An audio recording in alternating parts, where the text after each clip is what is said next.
Qui est l'ange de la mort? L'ange de la mort est un être céleste chargé par Allah de prendre les âmes des êtres vivants au moment de leur mort.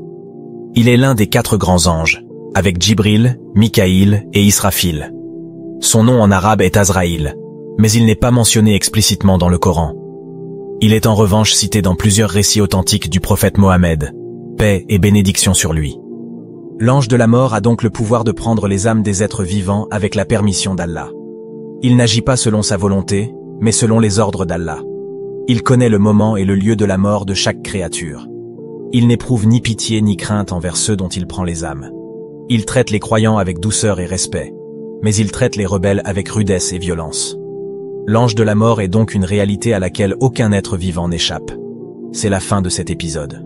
Les signes de la fin des temps.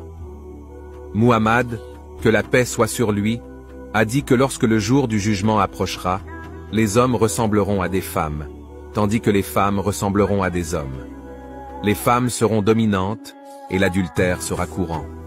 Les hommes seront intéressés par les hommes. Les femmes s'intéresseront aux femmes. Les hommes de l'Oumma deviendront gros et bien nourris. Les parjures et les divorces augmenteront. Il y aura des morts subites. L'homme obéira à sa femme et ira à l'encontre de sa mère. Il sera proche de ses amis, mais distant de son père.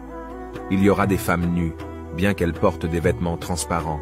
Elles abandonneront d'être soumises à Allah. Les femmes marcheront dans les rues tandis que leurs têtes ressembleront à des bosses de chameaux. Al-Haram sera oublié. Les gens vont chercher l'argent d'où qu'ils viennent.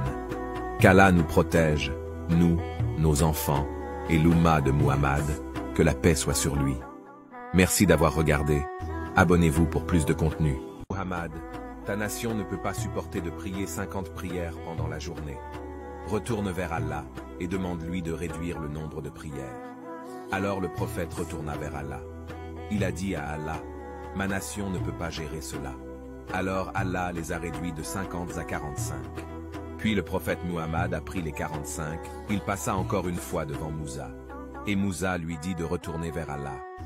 Demande-lui de réduire le nombre de prières, car ta nation ne peut pas le supporter. À chaque fois le prophète Muhammad retournera vers Allah. Allah réduit le nombre de prières par 5. Et chaque fois que le prophète Muhammad revenait vers Moussa, Moussa demanda au prophète Muhammad, « Qu'a fait ton Seigneur ?»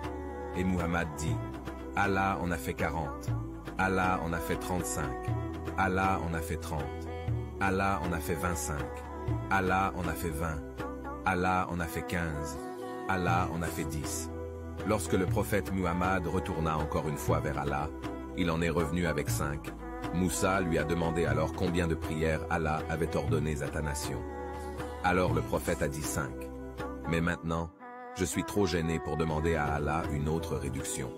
Alors Allah dira à Muhammad, « Ô Muhammad, ce sont ces 5 prières pendant le jour et la nuit que j'ai ordonnées sur ta nation. Vous devez les prier, et je leur donnerai la récompense de 50 prières. Allah est généreux. Tenez-vous en à votre salat. C'est votre clé pour le paradis. » L'histoire du prophète Issa, Jésus. Issa est l'un des plus grands prophètes envoyés par Allah pour guider l'humanité vers la vérité.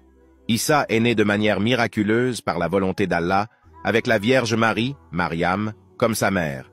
L'ange Djibril, Gabriel, apparut à Mariam et lui annonça qu'elle donnerait naissance à un fils béni, qui serait un signe pour les gens. Mariam était surprise car elle était chaste et n'avait jamais connu d'homme, mais l'ange lui expliqua que cela serait un miracle divin. Issa grandit en étant un enfant pieux et obéissant à Allah. Il était un modèle de vertu, de compassion et de sagesse dès son plus jeune âge.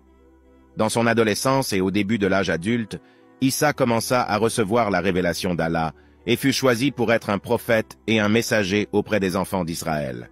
Issa prêcha l'unicité d'Allah, appelant les gens à adorer Dieu seul et à se détourner de l'idolâtrie. Il enseigna également la loi divine, encourageant la justice, la générosité et l'amour envers les autres.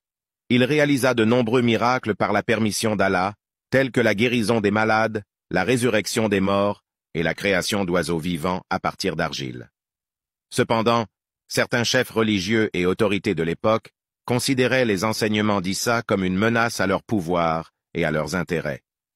Ils conspirèrent contre lui, le calomnièrent et cherchèrent à le tuer.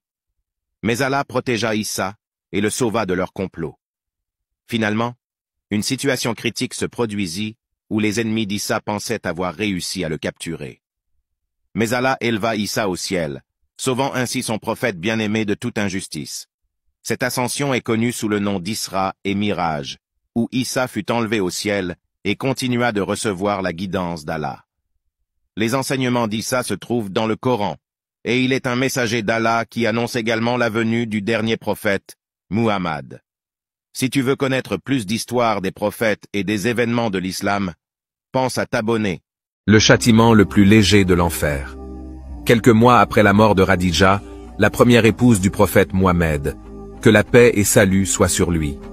Abu Talib, son oncle, mourait de faim et de soif à cause de l'embargo imposé par les Quraïsh, les dirigeants de la Mecque.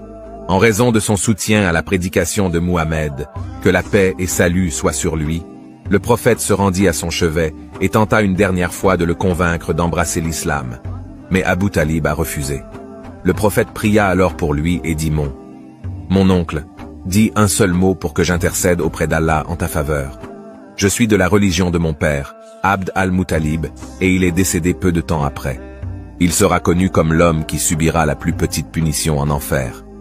Le prophète a dit, le jour de résurrection, celui dont le châtiment sera le plus léger parmi les gens de l'enfer, sera un homme à qui 2 braises seront placées sous ses pieds causant son cerveau bouillir.